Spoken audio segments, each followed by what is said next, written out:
Manesi for ED obudikira achisubmita petition yavo vachiti ivo vari kutsigira nhau yeamendment bill rikubudiswa munyika yeZimbabwe. Kusangana kwatinoita pano paHarare Networks patinobata nhau dzinenge dzichiitika munyika yedu yeZimbabwe, tichiti kana pane vatsva mukana wekubaya kabhatani kakanzi subscribe nekulika nekushare mavideo edu pano paHarare Networks.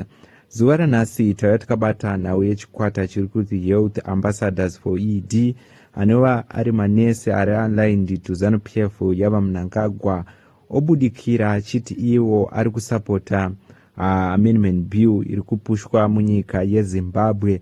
Asi isu tichiziva kuti madays apfuura aya manesi akabudikira achiprotesta achiramba achiti munyika yeZimbabwe vari kudo kuti salary yavo iwedzeredzwe sezvo salary yavo iri pakadzikira, pamwe chete nepoor working condition nekuda kwekuti muzvipatara mavari kushanda umo pavari kurapira varwere hapana kumira zvakanaka.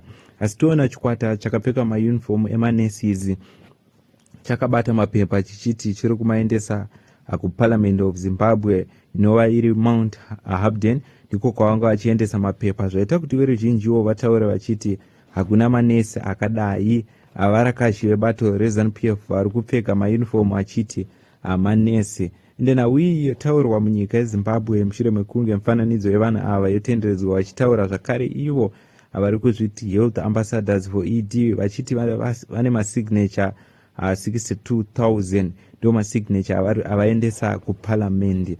Izvo zvanyorwa zvichiziviswa vachinzi just days after NSC's protest over low salaries and poor working condition, a group calling itself Health Ambassadors for ED has shown its support for the constitutional amendment bill number 3.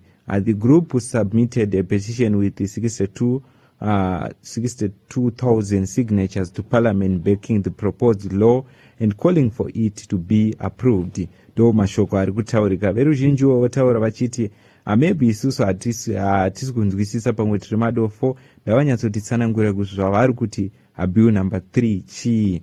Vamwe vakati those are signed by maybe 5 to 10 people. Vanhu vachiti ndianani vakasaina, ndavatiudze vanhu pavanoshandira vakasaina vari kuti vanhu 62,000.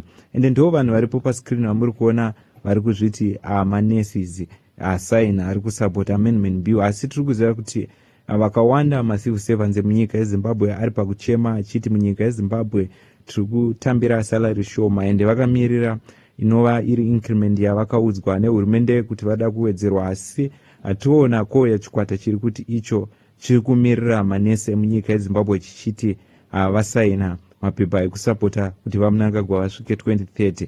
Dzinova dziri nhau dzatauya takabata tichikuzivisai maererano nezviri kubuda munyika yedu yeZimbabwe. Ndekutenda nekutsigira kwamaita Harare Networks.